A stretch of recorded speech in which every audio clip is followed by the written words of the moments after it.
un petit monsieur que de se comporter en prédateur quand on est au pouvoir. C'est ça un petit monsieur, c'est ça que j'appelle un petit monsieur.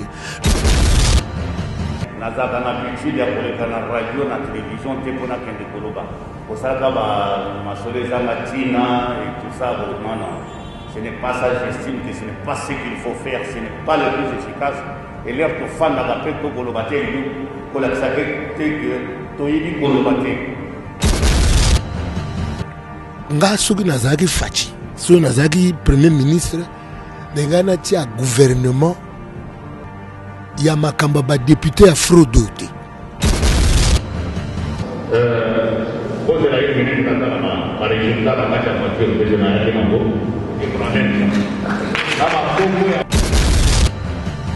Ils vont parler de quel poids politique? De la tricherie? Bon, bazwa tango na bango, fimbo ankolo ekoya.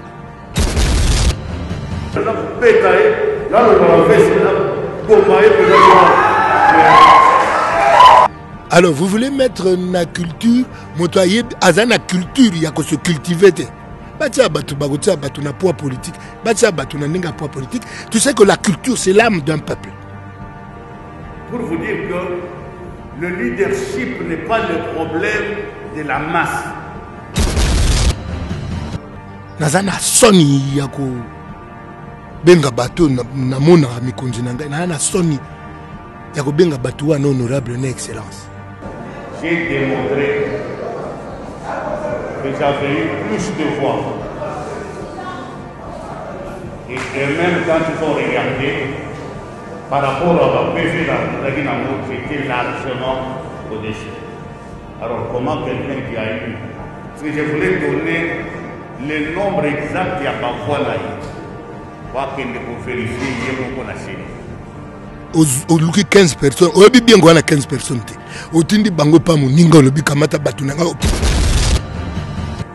Ce n'est pas quelque chose que na saliango na motema mabe ou bien na koyoka o motema mabe ou ba mususu ba lobi soki na pesa ye bongo patikala non, ce sont des bêtises. Personnellement, bandeko na ngai to bandeko ne balimbisa ngai nazaka na habitude ya komiko sate. Na lo ba pone lengi ya ko sepesa batute.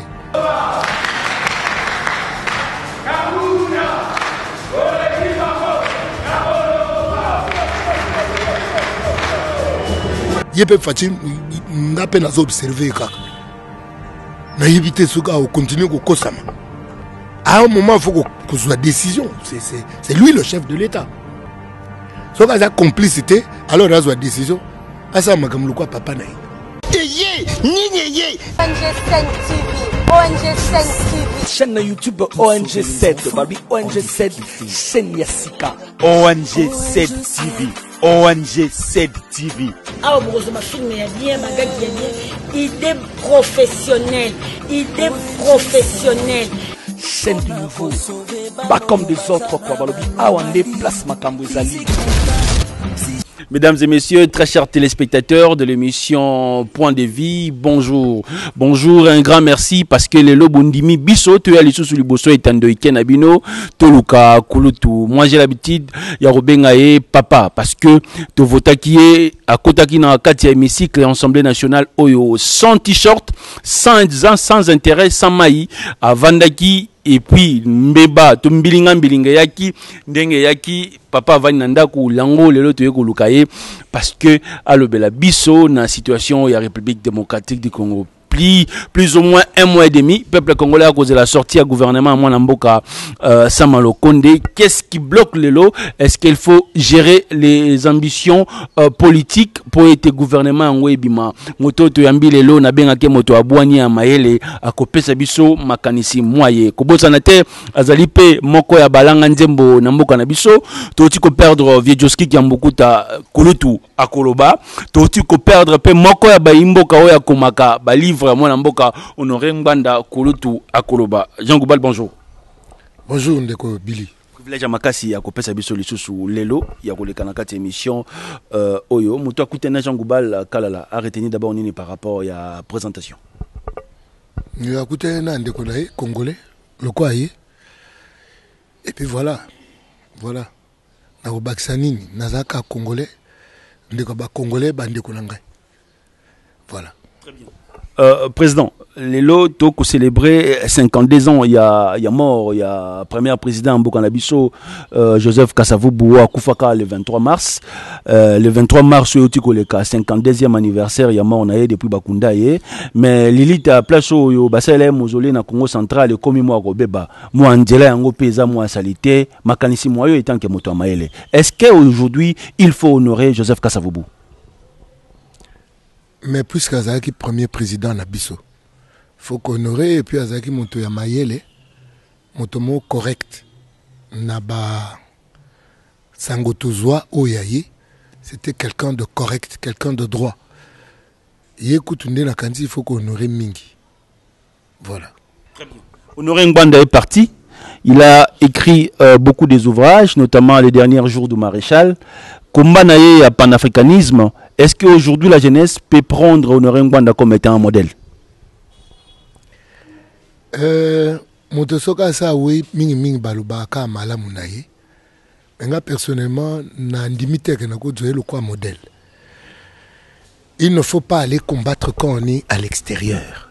Alors que quand on est à l'intérieur, on se fait appeler Terminator. Personnellement, bandeko nangai to bandeko ne balimbisa ngai nazaka na habitude ya komiko sate. Na lo bapone lengi ya ko sepesa batute. Ngai personnellement na kozwa le quoi modèle. C'est quelqu'un qui a été aux commandes, c'est quelqu'un qui a connu la sécurité Namboko Oyo, mais tant moko assez la ke tribalisme. Bazape panu bato bakwe isaki Mobutu na mbeba po batika ko vivre libanda bongo. Bato ba ke tango bazé na makambo ne tango ya ko vivre humanité na bango. Exemple za ya ba John Numbi, exemple za ya ba Kalev, ils étaient aux affaires, ils étaient aux commandes. Quand ils ont dominé l'autre, ils se sont comportés comme des prédateurs. Maintenant qu'ils sont devenus proies, ils comprennent. Pour nous, Congolais, petit monsieur na niveau wana. C'est être un petit monsieur que de se comporter en prédateur quand on est au pouvoir. C'est ça un petit monsieur, c'est ça que j'appelle un petit monsieur. Le Congolais est foncièrement petit monsieur. C'est de petits monsieur, je le dis bien. Il a demandé pardon à la fin. Hein? Il a demandé pardon et puis il a dit tout haut dans la conférence de presse Moko a organisé à Paris à Lobby. Il a travaillé avec le maréchal Mobutu. Si maréchal Mobutu aussi il était vivant, Ndenge a yébillé, il a pardon et pas Congolais. Vous partagez ce point de vue? On a eu pardon à Bangote. Motono ça s'engage qu'on vivre na kosenga pardon. Motonio sur l'air nios. Koya kosenga pardon tel l'air au lungbe na pouvoir. Senga pardon tango na pouvoir, se comporter en humain tango na pouvoir. C'est ça que j'appelle être un petit monsieur que koya ko au fungwa misu tango bokonze sili. C'est honteux. Bon, ce que pardon, colonne mokolo ba pardon, mutakope c'est ba pardon. Moi je n'aime pas le comportement ya moto. Obi biso yo se to beta carte. Moto moko ta bimisa joker so ba bimise li bipwaka. Joker za po ebi mapo eli angaya. Mais yo zana kata bipwaka yo joker oko mimonsa joker comment? C'est ça que j'appelle être un petit monsieur. De grands monsieur ya Congo na ebi bango ba muke. Et peut-être que j'en fais partie. Kolo de Joski Kiambokuta atiki biso. Moko ya balanga nzembo lokola yo. Image nini Jean Goubala tikali nango ya Joski Kiambokuta? Un homme de joie, un bon vivant. Kolo tuju mungongo kitoko. Esika no satie mungongo bana obonga kaka. Simplement. Kolo tumu ya sengo. Voilà. Bien. Bolanda biso tozali en direct toyambi Jean Goubal Kalala ozolanda biso tozali en direct tozali na République démocratique du Congo lelo toyaki kobeta lisolo ya ekolo yo République démocratique du Congo 5 mois déjà mboka ekotambola sans conseil des ministres et puis 1 mois presque demi depuis mokonzi mboka signaki ordonnance ya nomination ya nouveau premier ministre Sama Lokonde peuple cause de la sortie à gouvernement. Le nouveau premier ministre, après avoir été reçu par le président de la République, a dit peuple congolais, basé na patience, va confondre urgence na précipitation. Honorable, Malobalambo Kanayo. Na urgence, na précipitation, et comme un succès. Congolais, on dirait, à Lukabamo, est en vogue. Ce qui est urgent, c'est la situation du peuple congolais. J'ai comme l'impression que les politiciens parlent d'eux. Ils ne parlent pas de peuple. Ils sont politiciens, pourquoi? 60 ans en Goyo, Congo est Zambiba Nambiba. Les politiciens, ils nous ont amené quoi depuis indépendance? Rien. Parce que bah débat moko nga ina yena combien de députés boye bindenge ba député ba votama. Nga soki nazaki fachi, so nazaki premier ministre, nga na tia gouvernement ya makamba ba député à fraudoté. Imboka musuba ko ba kamba poids politique pesa li important, to landa ngo kansa njalo bi poids politique ezali important.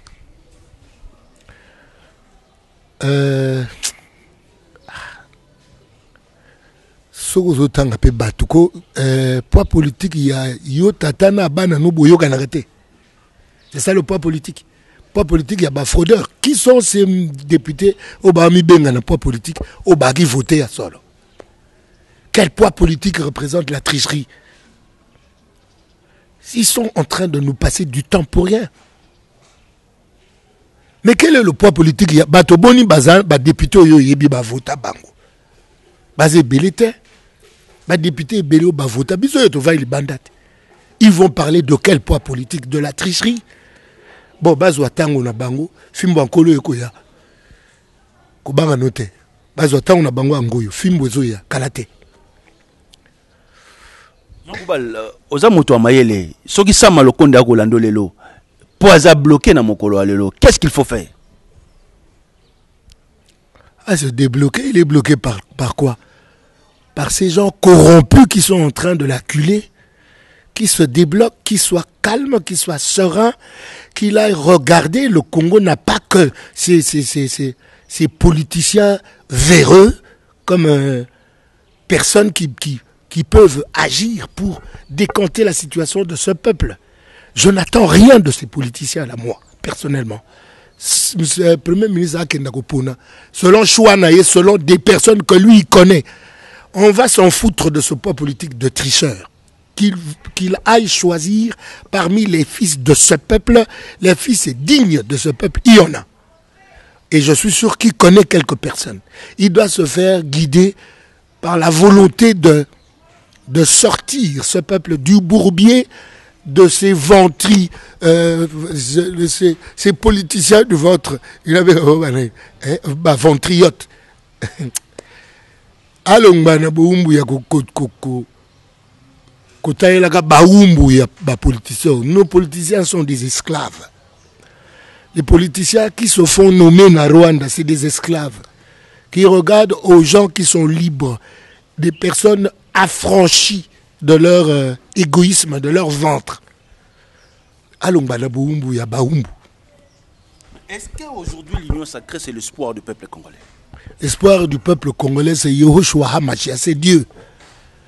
Maudit soit l'homme qui a ça espoir na bateau. Alors je dis, maudit soit cet homme-là, au espoir n'est pas pasteur, espoir n'est pas politicien, espoir n'est pas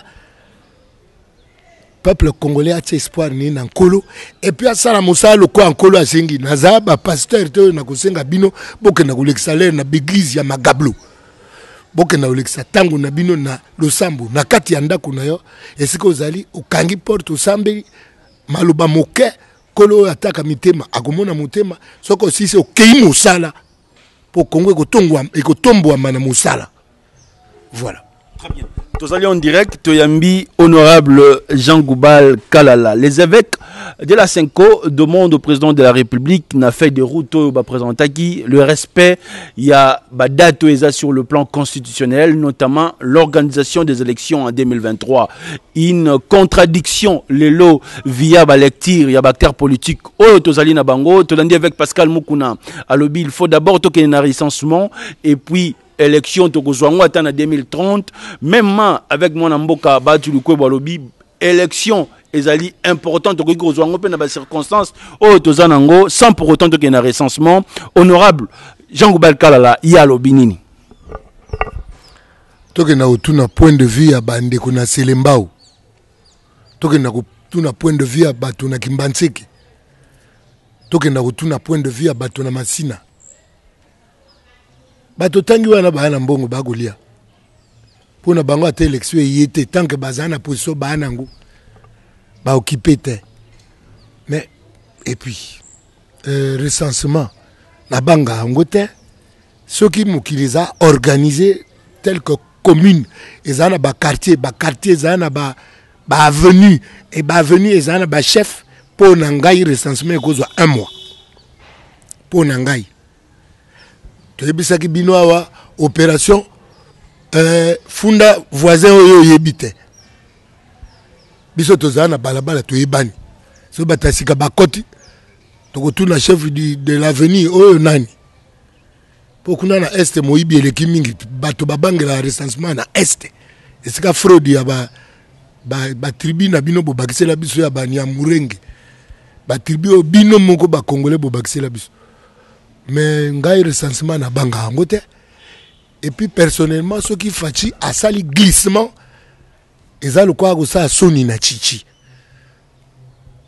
azaza mwana ya moto tozwaka lukwa modèle na politique alanda ba sentiment ya bande kone baluba te parce que na moni pe baluba ba ko glisser mingi na sentiment alanda droiture ya tata na ye a respecter makamba ba date. Comme ça, à cause de la modèle, il y a démocratie, n'est pas ni atikaki. Quand on a ba glissement, il y a sentiment, il y a batute pour baluba, pour na UDPS, pour toza ba kondi, toza na non. Ça sera une marque d'honneur pour naïe le respect de soi-même d'abord. Un homme politique, il faut à la moto un respect pour naïe moko d'abord. Et puis respect pour na papa naïe. Parce que pour ngai personnellement ceux qui n'ont pas moto héros na mboko yo eza Etienne Tshisekedi ngai personnellement ceux qui n'ont pas moto héros parce que lui il a mené un combat de sa vie.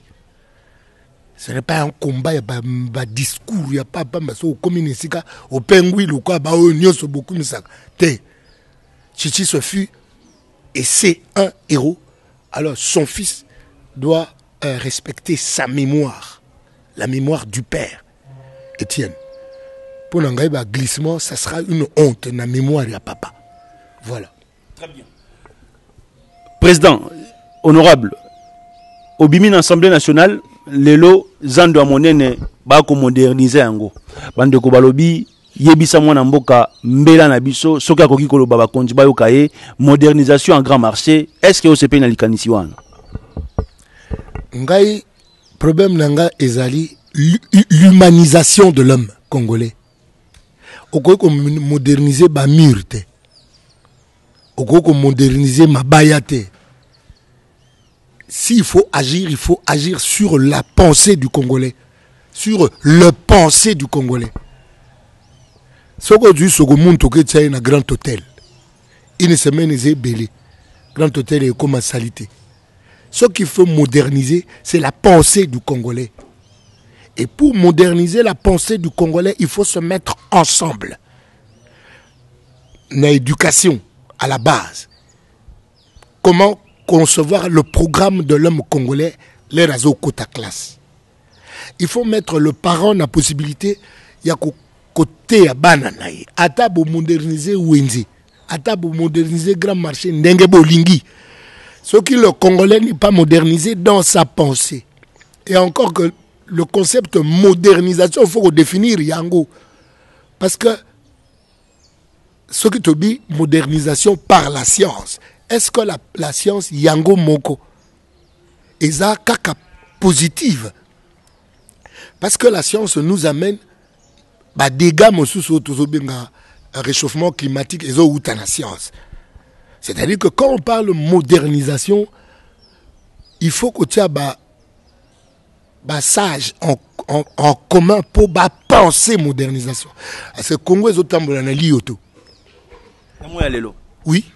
Mboka na biso ko eza conduit le quoi masano ali Ioto to banako lia na Kingodi ngodi. Congo eza conduite na ndenge bato mayele ba sangani ba définir cadre nini tolingi congolais à landa. Moto na moto sa mo pape na ndenge na yi. Propagande na ndenge na yi pour impressionner l'œil. Tout ça, tout ça, comportement, vantard. C'est-à-dire, nous n'agissons pas pour la profondeur des choses. Nous agissons pour être vus. Nous agissons dans le cosmétique. Pour moderniser, qui vantard. Ce qu'il faut moderniser, c'est la pensée. Le pensée du Congolais.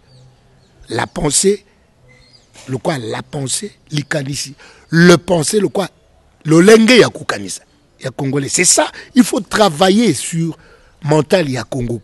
Pour travailler sur mental ya Congo, il faut qu'on kata ba théâtre et le kanaba TV.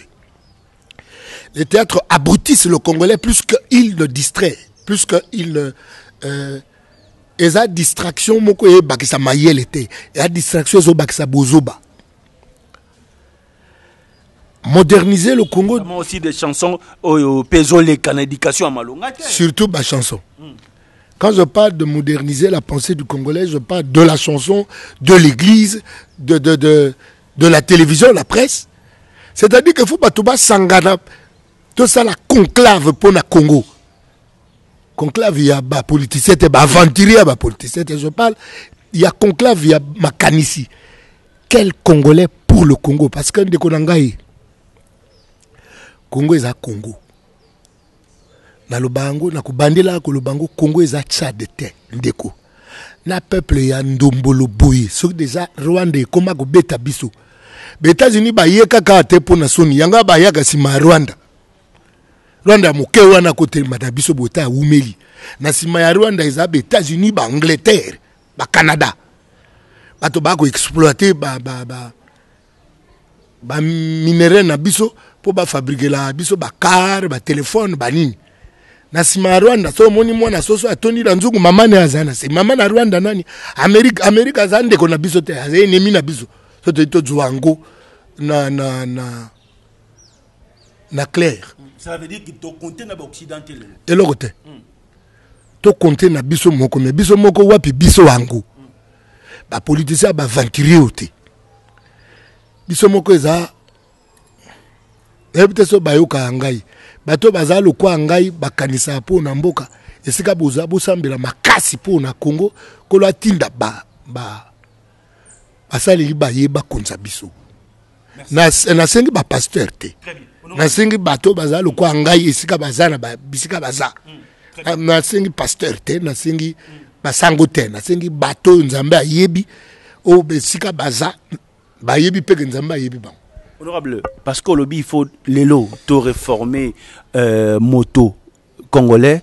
Procès, il y a 100 jours, Yangwana et les kaki. Les lots, il y a procès, il y a gratuité enseignement. Tant que kota langoyo moto maele, ozomi lobani. Mais ce que zongisi moto yo yebi ke kalanaye za clarté. Ozongisi na musala, ozozi la claire bima na moto clarté. Bato boutiaki wana bato ba 100 jours. Na bato ya ba gratuite ndeko. Mais où est la sagesse ya bako na biso? Nga mama na nga biso ko moni mobali ya linko tia soin mingi yena moyibi baza musika mingi te. Soki mobali aza miso pai na banda kwanga na pona kutwaka basi ya baninga. Yena moyibi baza musika te, yena bomi baza musika te. Où est passé la sagesse bantou? Boni bokonzi ba opesa ka ngona ba prima ngondo. boni bokonzi ba pesa ngona bato toyebi ke moyibi allez bo pesa bokonzi comment faut na biso un peuple n'a de chef que bateau azo mérité c'est-à-dire biso nyonso to komi ndombolo eleki toza sous sérieuté tozali lisu sous sérieuté obi nakoma koloba na banda ko vivre le quoi nduliste nando vivre le quoi nduliste m'en fous na occuper makamba mboka te maintenant il faut se rappeler que naza mwana na du formation ya basango banda 0 antilelo et puis basango ya sérieux ou alors si on a une formation à basango na ya ba sérieux te mais nandako tata azaki très sérieux très. Alors quand j'observe le Congo Lelo, je ne peux pas gaspiller mes excellences, mes honorables na bateau na kotala. J'ai honte. Yakozana mikondi bateau ngai na kotala.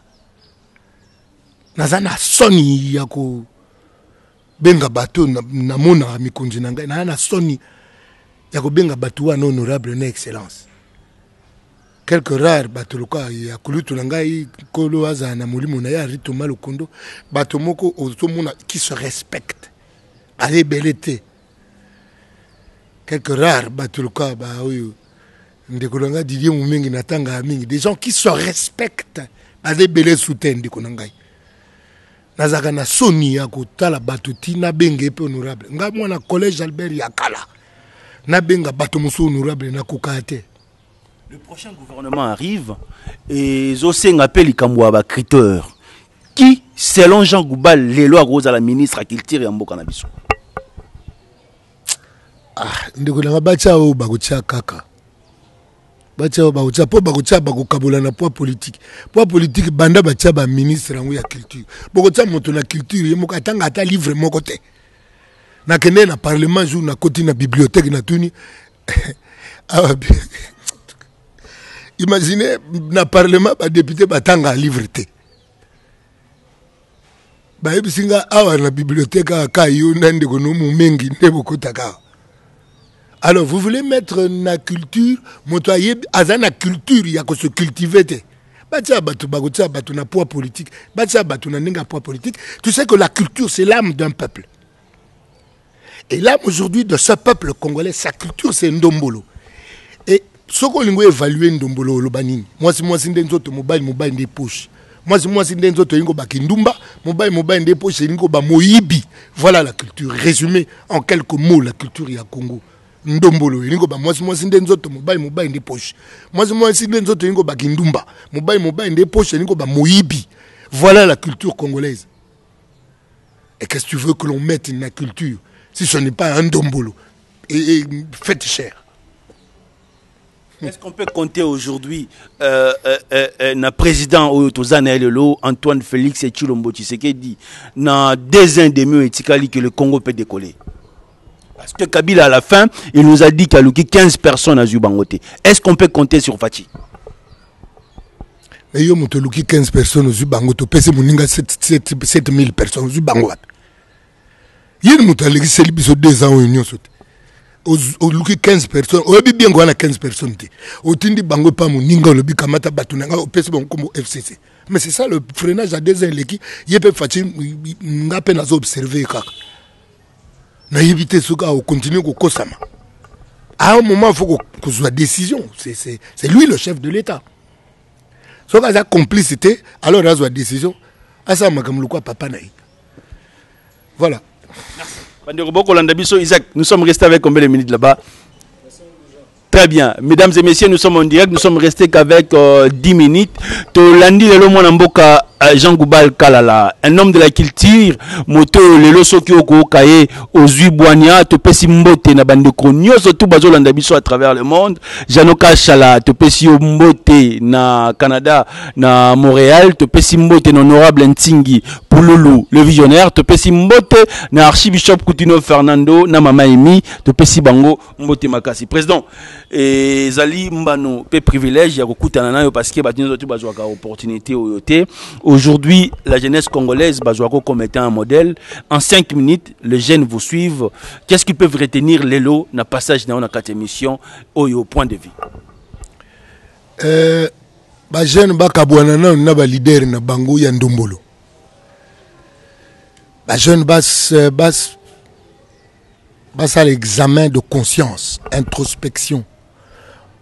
Moi si ndenzoto mobile des poches te moto azaïn zoto ya solo maza âme pe esprit mingi en tant qu'esprit jeune, qu'est-ce que vous êtes devenu? Mingi komi kuluna mingi bashegi chance logo pamba. J'ai toujours été contre les leaders ou sa facilité dans les jeunes. Mon qui a facilité, mais mon qui a école. Bolongba na boumbu ya ndombolo les jeunes. Bolongba na boumbu ya ndombolo, boumbu ya apparence. Moi c'est une zoto, mobile des poches. Bolongba na boumbu ya ndombolo. Vous allez même à l'église aller chercher boumbu ya ndombolo. Vous allez prier Dieu pour qu'il vous donne l'apparence. Pesabino nzoto pesabino poche. Bokansi bokozwa nini na nzambe ero pesabino nzoto na poche. Elokote.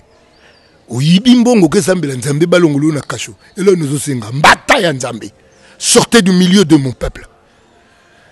Na lembi ko lo balogwa congolais, tikana lo balogwa mutumo na tanga ape biblier. Parce que nous avons une église, mais nous avons une église. On dirait beaucoup que nous avons un kolo.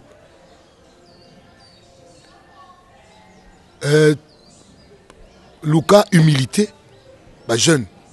Luka humilité.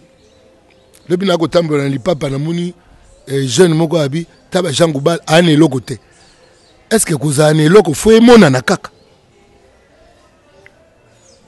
Kozala na nyoso. Eza biloko kaka biye bikomonono po kolo akela biye bikomonono na biye bikomonono te pe mingi biye bize na motu ya mingi za biye bikomonono te po pe matango maloba ezana monoko na ngai yo so mona liloba.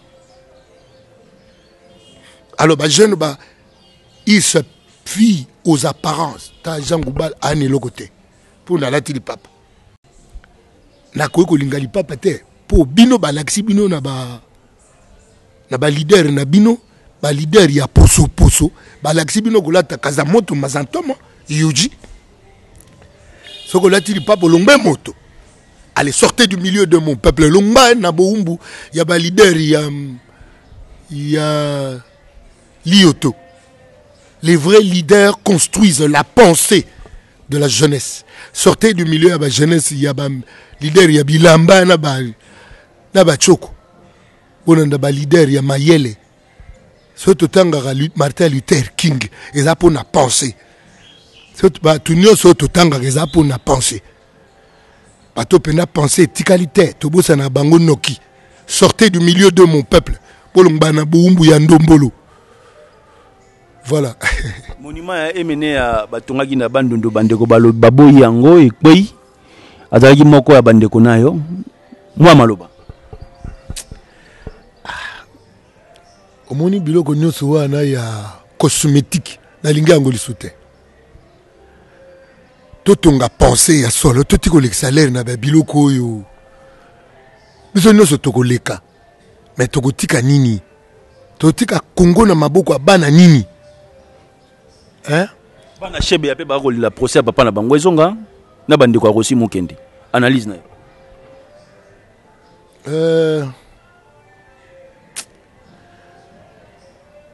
Justice, tika justice asa mosala na ye. Nkolo pe lokwa azaka justice, kolo ye mo asukisa likambo wana ndenge fwe suka.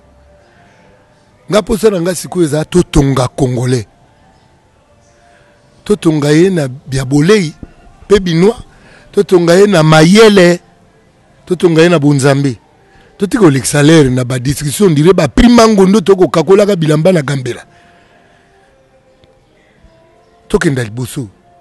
Tuzana batamayele ebele luka ba professeur Kamana ba kamba WhatsApp to la na mingi batamayele ndeko To l'exilé mingi na ba musicien ba aventurier. Voilà. En tout cas, hein, peuple à l'exil tango mingi na Goulanda ba musicien, aucun contenu de force. L'homme au sala, la force d'un peuple n'a pas ba musicien, n'a pas théâtre, n'a pas pasteur, il y a aucun contenu. Tout le monde a beaucoup la pensée. Professeur Ndaïwel, Bazali, tout le monde a salaire n'a pas bruit. Accepterez-vous aujourd'hui être conseiller à président de la République s'il vous propose pour construire le Congo? Naboyate.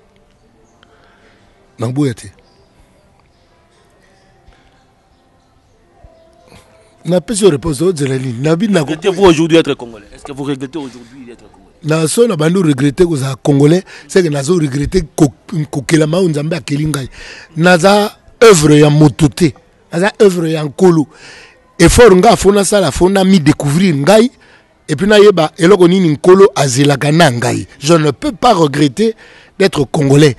Mais na regrettaka ya komona bande ko ngai ba congolais baza pris mangondo na niveau yo.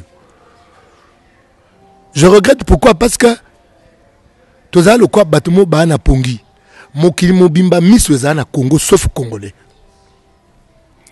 Ba auto libanais moko ndeko na ngai Babylone te soki libanais soki indien a giflé ministre.